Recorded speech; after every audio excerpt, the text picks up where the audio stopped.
The lights inside the studio of The View were bright and unforgiving. The applause was loud as Meghan Markle and Prince Harry walked in. Meghan wore a soft smile. Harry looked relaxed. It was supposed to be a warm, friendly interview, a light chat about their new charity initiative supporting mental health around the world. Nothing controversial, nothing heavy. Or so they thought. Whoopi Goldberg greeted them warmly at first. She joked about British tea, about paparazzi, about royale, babies. The audience laughed and even Meghan chuckled. But behind Whoopi's smile, something was off. The producers had been pressuring her all morning. Ratings were down. The network wanted fire, not fluff. Midway through the segment, everything shifted. "So, Meghan," Whoopi said, voice slightly colder now, "you've spoken a lot about media toxicity, about privacy. But isn't it true that you've built your brand off the very system you criticize?" The question hit hard.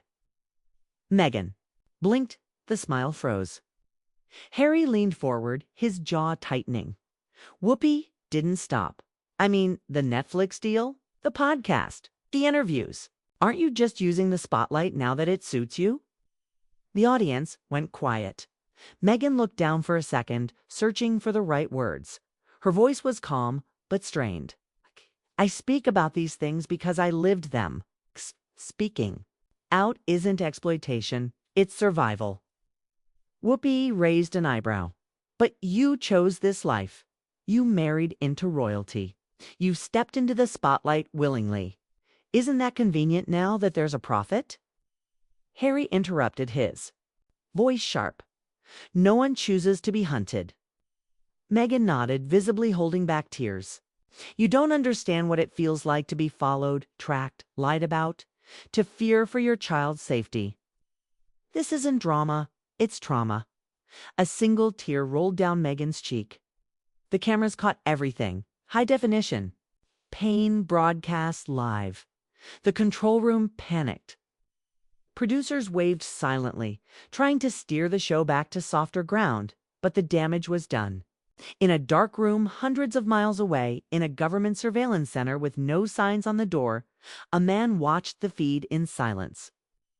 Dozens of screens glowed in front of him, tracking live interviews, news cycles, keywords, biometric data. Meghan's voice had triggered something. A phrase, a tone, a facial pattern. The AI on screen flagged the clip. Match found protocol echelon prime, red category. He paused, rewound the clip, watched Meghan's face the moment she said, "You don't understand what it feels like to be tracked." He zoomed in, reading her micro-expressions. Fear, honesty, and something else. Awareness. The analyst turned his chair slightly. Behind him, a figure stood in the shadows, unseen, powerful. "She knows," the voice whispered. The analyst nodded slowly. "It's possible." "Activate escalation protocol," the voice said. "If they keep talking, others will start asking questions." The screens flickered. Meghan's tearful face froze in time, the perfect symbol of vulnerability, but also the perfect trigger. Back on The View, the interview was cut short. Producers blamed a technical glitch. Meghan and Harry were escorted off set quietly. Outside, paparazzi waited. Inside, the internet was already on fire. #Meghan Meltdown trended in minutes. But somewhere deep inside a classified building, something far more dangerous had been activated. Not just a trending hashtag, but a system designed to protect secrets at any cost. And Meghan had just stumbled too close. The next morning, the headlines were everywhere. Meghan breaks down live on The View. Royal tears spark media storm. But the truth behind those headlines was much darker. Meghan wasn't crying over a rude question. She had felt something in that moment. A pressure, a memory. A sense that she had touched a wire she wasn't supposed to know existed. Harry watched the news silently as Meghan sat beside him in their California home, staring at the floor. She hadn't slept. Something had shifted inside her, like a puzzle piece finally clicking into place after years of silence. They were. Watching, she said quietly. Harry turned to her. The cameras. Of course. It was live. No, she said, not them. I mean, someone else. I felt it. Harry hesitated. He wanted to tell her she was just stressed, overthinking. But he had learned painfully that her instincts were rarely wrong. Miles away in Washington, D.C., inside a restricted zone buried beneath a government tech lab, the same analyst who had watched Meghan's breakdown was now compiling a report. Meghan Markle's live expression had triggered 3 classified protocols. One of them, known only as Signal Cross 7, had been dormant for over a decade. It was designed to alert if any public figure unknowingly referenced one of the deep blackout surveillance programs from the late 2000s, programs that had been dismantled. Or so the public believed.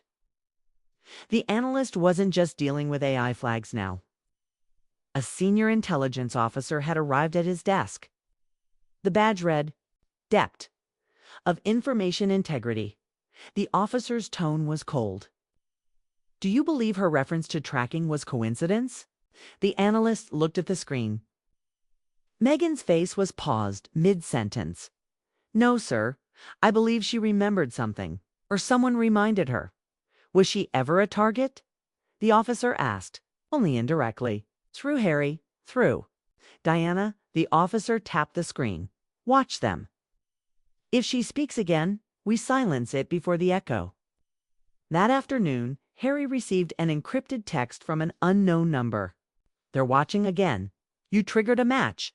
Burn phones. Secure lines only. Harry stared at the screen, his blood turning cold. He hadn't seen the codename Q in years, not since his brief training with British security forces during his time in Afghanistan.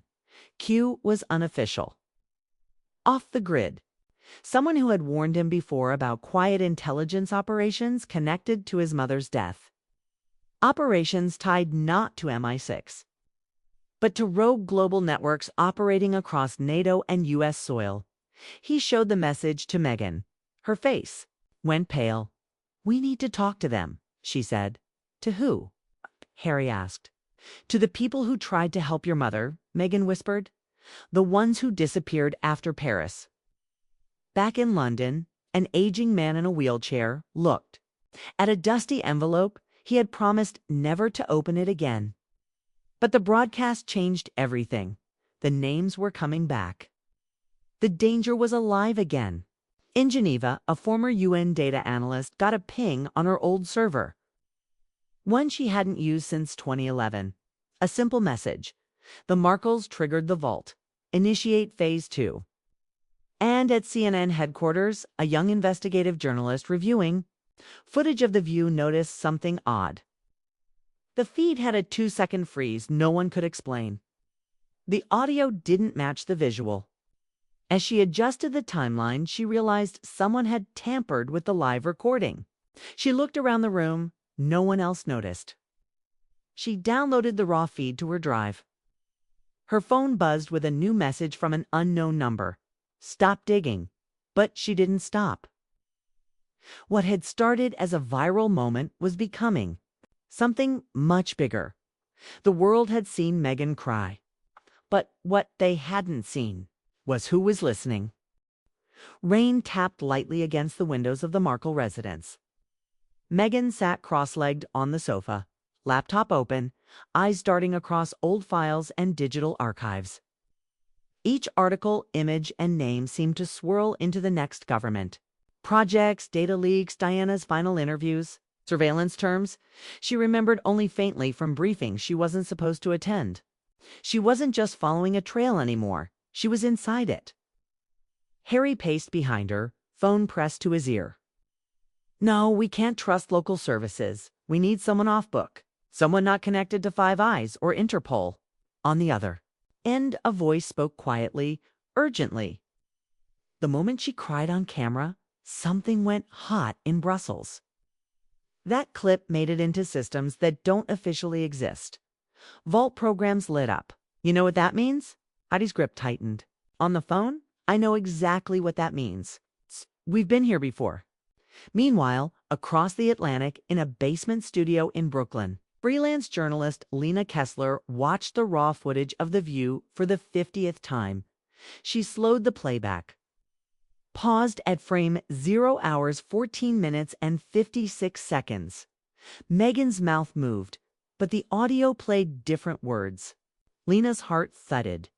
This wasn't just editing. This was a splice job. Real-time media tampering, the kind only 3 agencies in the world were capable of. She uploaded the footage to her offline server and encrypted a message to her old mentor at Reuters. They altered the tape. Meghan said something else. I don't know what yet, but someone didn't want it heard. She never hit send. A knock came at her apartment door. She froze. On Meghan's screen, a document loaded. A redacted MI6 memo from 1997 labeled Operation Eclipse. The visible lines made her blood run cold. Subject Diana, Princess of Wales status, uncontrolled disclosure risk, contains unauthorized knowledge of surveillance initiative ECHO. LCL recommended action. Monitor known associates. Prepare. Neutralization strategy if media breach occurs. Meghan's hand hovered over the trackpad. Echo class, she whispered. The term triggered something, a memory of a private conversation with a diplomat in Botswana. Long ago, who'd mentioned an intelligence system tied not to terrorism, but royal bloodlines and legacy secrets. Harry returned to the couch. The number that texted us, it's routed through dead nodes in Syria. Probably spoofed, but whoever it was, they knew about Q. They want us to back down, Meghan said, not looking away from the screen. That's exactly why we can't. Harry replied. In the shadows of Berlin, in a decommissioned Cold War NSA bunker turned data archive, an old intelligence operative named Marius received a flash drive by courier. No label, just a timestamp, 0 hours, 14 minutes and 56 seconds. He inserted it, watched the clip. This version was different. Meghan's words weren't about the media or her mental health. She said they tracked my child through my womb. They said I carried legacy DNA. Maria sat back slowly, breath caught in his chest. This wasn't just about privacy. It wasn't even about the royals anymore. This was about inheritance of memory, of blood, of something coded so deep in global surveillance systems that even presidents weren't fully briefed on it. He picked up the phone, dialed a number he hadn't used since the day Diana died. It's happening again, he said. And this time, they're going public. Back in California, Harry and Meghan's security system buzzed. A drone had hovered too close. Their perimeter cameras caught something else, a man in a black coat at the edge of their property. Face tilted up toward the house, not moving. No one saw him leave. In a lab beneath Langley, Virginia, the analyst reviewed new reports. AI risk escalation. Echo prime status. A CTIV subject. Markle, Meghan, code red. The analyst typed a single question. Do we contain or expose? A reply came almost instantly. Neither. We let it spiral till they destroy each other. And somewhere in the dark corridors of the internet, the original interview, unedited, began to leak. Just fragments. Just enough. Enough to make people start asking the one question no system could silence. What don't they want us to know? Rain turned to fog across Los Angeles as dawn crept in. Meghan sat by the window, silhouetted against a gray sky, her laptop glowing softly. Sleep hadn't come. Her mind pulsed with the echo of the words from that redacted memo legacy DNA. Operation Eclipse. Uncontrolled disclosure. Every piece of her public life, every carefully worded interview felt like a setup. In retrospect, Harry walked in, holding 2 coffees, one already going cold. We have a problem, he said quietly. I thought we already had several. No, he said, placing a phone in front of her. On screen, a headline from a UK tabloid leaked video shows Meghan claim royals tracked her womb. Buckingham Palace demands investigation. Underneath it, a video clip, Grainy, shaky, taken from the leaked version of The View. Her voice, crystal clear, played. They tracked my child. Through my womb. Meghan's face paled. That wasn't supposed to surface like this. It's edited to look mad like a conspiracy rant. Harry nodded grimly. The palace is already calling it deep fake disinformation. But the transcript matches the blacklisted audio, which means ... It's real, and someone high up wants it buried. Across the country in Washington, D.C., Senator Alina Ramirez was watching the same clip. Her aide burst in. "Ma'am, CIA's domestic alert. System flagged the video top tier, clearance only. It's triggering protocol ECHO red." Ramirez narrowed her eyes. "That program doesn't exist anymore." The aide paused. "That's what they told us." Back in California, Meghan's phone pinged. Unknown number. No caller ID. "We need to talk." Midnight. No security. Griffith Observatory. "Harry, grab the phone." "You're not going." "I have to," Meghan said. "This isn't about us anymore." That night, Griffith Park stood silent, mist curling around the old observatory dome. Meghan approached the meeting point, her footsteps soft against gravel. A shadow stepped out, tall gray coat, a cane tapping faintly. "I hoped I'd never see this day," the figure said. "Who are you?" "I was Diana's last contact," he said. "MI6 handler. She never knew my real name. You can call me Hawthorne." Meghan stared at him, disbelief mixing with fury. "You let her die." "No," Hawthorne said calmly. "I warned her. She didn't listen. And now it's happening again. You triggered something dormant. They've been watching you since the wedding, not because of your fame, but because of what's in your bloodline and what's in your sons." Meghan's voice cracked. "Archie, they believe your children carry dormant traits," Hawthorne said. "Psychological, maybe neurological. Connected to something they call the inheritance sequence.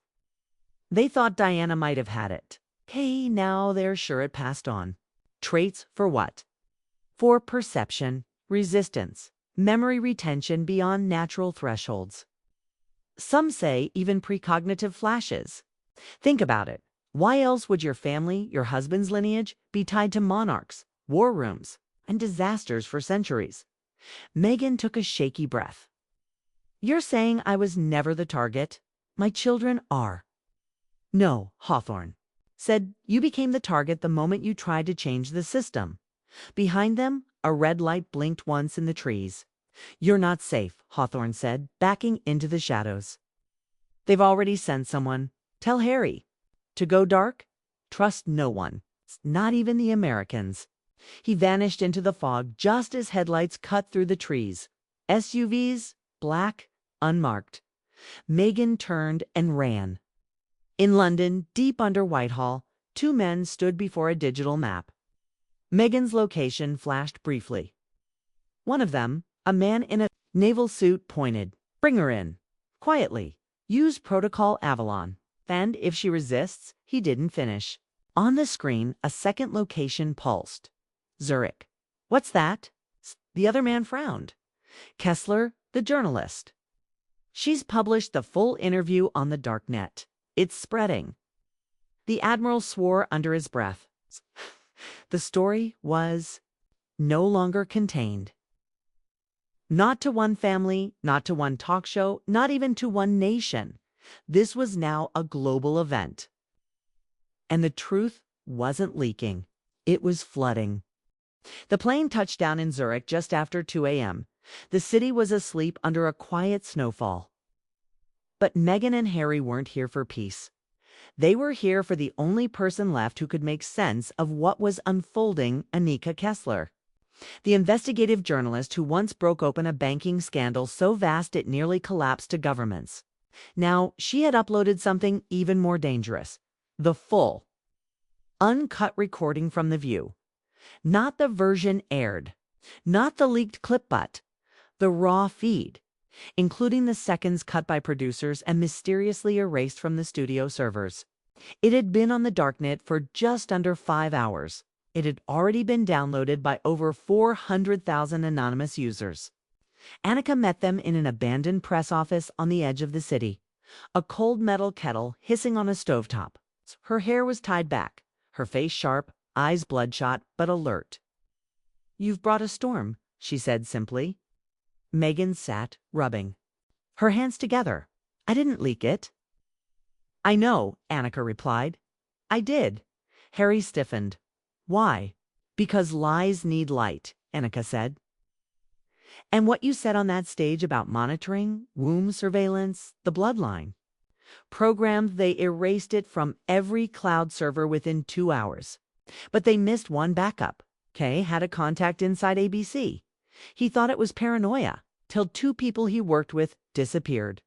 Meghan leaned forward. "Do you know what this inheritance sequence is?" Annika clicked her laptop. Images. Flickered gene charts, redacted MI6 memos, a photograph of a young Diana Spencer at a remote facility in Scotland. "They've been testing bloodlines for decades," she explained. "Looking for traits linked to memory, trauma, resilience, even influence. Psychological genetics. Think of it like epigenetics, weaponized. They believe certain lineages can carry memory patterns. It's pseudoscience mixed with classified tech. But here's where it gets worse." She pulled up a photo. It was of Meghan, pregnant. From a hospital scan, dated years ago. "Not public." "Where did you get this?" Uri asked, stunned. Annika looked at them. "Your hospital in California was under contract with a company named Venfield Analytics. Sounds like biotech, right? It's actually a defense. Subcontractor, one of the quietest ones in the world. They've been building something called the Pattern Index, a map of sensitive human DNA traits across the globe. You're in it. So are your kids." Meghan's throat tightened. "What do they want?" "To control the next evolution of public thought," Annika said flatly. "If they know who influences best, who adapts under pressure, who resists trauma, they can engineer leaders or erase them." Suddenly, the lights flickered. The laptop screen turned black. Then a message appeared. "Step away. You are being located." Annika stood, grabbing an encrypted drive. "We have to go. They've found us." Sirens wailed in the distance. Not police, cleaner units, private, armed. They ran. Through service doors, down alleyways, into a snow-covered underground train tunnel where cold bit at their lungs.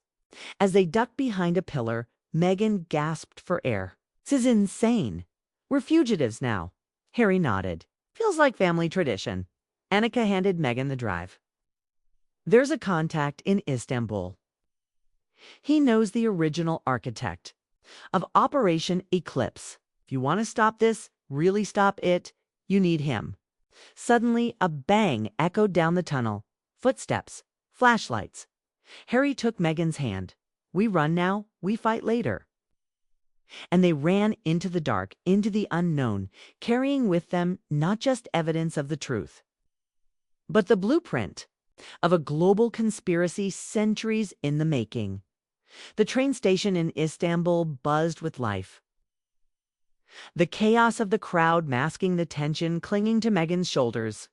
Wrapped in a plain coat, she moved quickly, her face half covered by a scarf. Harry walked beside her, always scanning, every instinct sharpened. They had arranged to meet the contact in a centuries-old bookshop tucked away behind the Blue Mosque. The sun was setting, casting a burnt orange glow over the stone walls as the call to prayer echoed through the air. Inside the shop, a man in his 70s with wire-rimmed glasses waited. His name was Dr. Kemal Ad-Din, once a systems analyst for NATO. Now exiled for whistleblowing on patterns of behavioral coding in mass populations. He didn't look surprised to see them. "You've come for the truth," he said softly. Locking the door behind them, Meghan nodded. "We found out about Operation Eclipse, the inheritance sequence, the DNA mapping. We need to understand it fully." Dr. Ad-Din motioned to a back room. Dozens of files, hand-drawn diagrams, satellite images, and decades-old letters were spread across a dusty table. Operation Eclipse was never about surveillance, he said. It was about prediction, influence, control. He placed a file. In front of them, an image of Diana, Princess of Wales, from the late 80s. She was the first anomaly they couldn't predict. Her compassion, her connection with people, it defied the psychological modeling. She became a threat. Harry's fists clenched. Dr. Iden continued. So they did what these systems always do. They watched, recorded, waited. He tapped. Another folder. Inside was a document labeled Project Continuum. It listed names, activists, artists, political leaders, all with genetic and psychological traits marked high resonance. You were next, he said to Meghan. Not because you married a prince, but because your voice, your empathy breaks algorithms. They couldn't frame you, so they tried to drown you in noise. And now you've gone live, said words that activated dormant sequences. That View interview wasn't random. It was a fault line. Meghan swallowed. Hard. What does that mean for our children? Dr. Aiden looked grave. It means they'll be tracked always, unless the entire system is exposed. He handed them a thick envelope. Inside was a map with a circled area in Norway's frozen tundra and a flash drive. This is the root code, he explained. Every algorithm that predicts human thought based on genetic and emotional lineage stored in a deep-sea server near Svalbard. Run by a private firm tied to multiple governments. Harry raised an eyebrow. So what? We take it down. Dr. Iden didn't flinch. Hugh broadcast it worldwide. One pulse of truth loud enough to crash the pattern matrix. But if you go there, they'll follow. They'll try to erase you entirely. A sudden knock rattled the shop's front door. Then a voice through a radio speaker. This is a sweep. Comply and step outside. Dr. Aiden's eyes hardened. They're here. Without hesitation, he pulled open a trapdoor under the bookshelf. Go. Through the tunnels. All slow. Them. But you'll be caught, Meghan protested. I've lived my part, he said with a faint smile. Now live yours. They descended into the shadows once more, heartbeats loud in their ears, the old stone tunnels echoing with ancient silence. Behind them, above ground, doors shattered and boots stomped. The system was closing in. As they emerged from a hidden stairway into the street, the Bosphorus wind hit their faces like a warning. Harry checked his watch. Next flight to Tromsk. We go north. Meghan held the flash drive close to her chest. The truth had a home. Now they had to bring it to light. The sky above Svalbard was endless gray. Snow fell like ash across the icy plain as Meghan and Harry stepped off the last transport of government. Transport chopper secured through an anonymous whistleblower. The world behind them was burning. In confusion, news cycles looped, networks speculated, and hashtags surged, but no one truly knew where they were. They moved quickly across the frozen ground, toward a structure carved into the rock, an unlisted offshoot of the global seed vault. Only this one didn't store plants. It stored something far more dangerous: code. Minds. Predictions. The server facility loomed like a fortress cold. Minimal, silent. Meghan gripped the flash drive tight in her gloved hand. It was the only remaining copy of the core sequence project. Continuum spine, the map of every manipulation attempt. Every behavioral pattern predicted, every person labeled disruptive. A door hissed open. A man in full Arctic gear stepped out. We've been expecting you, he said. Who are you? Harry asked. It's former architect of the Pattern Index. The man said. I left after they started running simulations. On children. He led them inside. The cold metal corridor buzzed with electricity. Surveillance cameras followed their every move. But this place, the architect explained, had a failsafe. One Pulse 1 global upload would disable predictive engines across all linked networks. They'll be exposed, the architect warned, and hunted. We already are, Meghan said. They reached the core chamber, an octagonal vault lined with fiber optic cables. A single terminal stood at the center. This was it. One upload. One irreversible act. Meghan inserted the flash drive. The screen lit up. Upload sequence initiate. Suddenly, alarms wailed. The architect's eyes widened. They're here. The outer perimeter had been breached. A military-grade strike team, silent and without flag, advanced across the snow. Private, off-book. Sent not by one government, but by all of them. They'll kill this signal if they get in, the architect warned. One clean bullet to the power node, and this entire story stays buried. Meghan stared at the screen. How long for the upload? 90 seconds, he replied. But only if someone keeps the relay door open manually. Harry stepped forward. I'll do it. No, Meghan said, turning. You're the reason I ever believed I could do this. If you carry this forward. She kissed him, then turned to the door, pulled it open, and braced herself against the freezing wind as the final relay activated. The system buzzed. Code streamed. From the depths of the Arctic, truth was rising. The strike team entered the facility. One man raised his weapon toward the server. But it was too late. The upload completed. All across the globe, phones lit up. Screens went black. And then came the burst, raw footage, hidden files, surveillance blueprints, DNA indexes, lists of predicted dissidents, everything. The world watched in horror and awakening. News anchors fell silent mid-sentence. Intelligence agencies scrambled. Millions poured into the streets. They saw the real face of control. Back in Svalbard, the strike team found only silence. Meghan. Was gone her code on the ground? The wind swallowing footprints? No body, no signal. Just a pulse that had already broken the system. Harry emerged days later in Iceland, standing before a crowd of journalists. She gave the world the truth. He said, now it's up to us to live it. The camera lights flashed. The story had ended. But the era had just begun.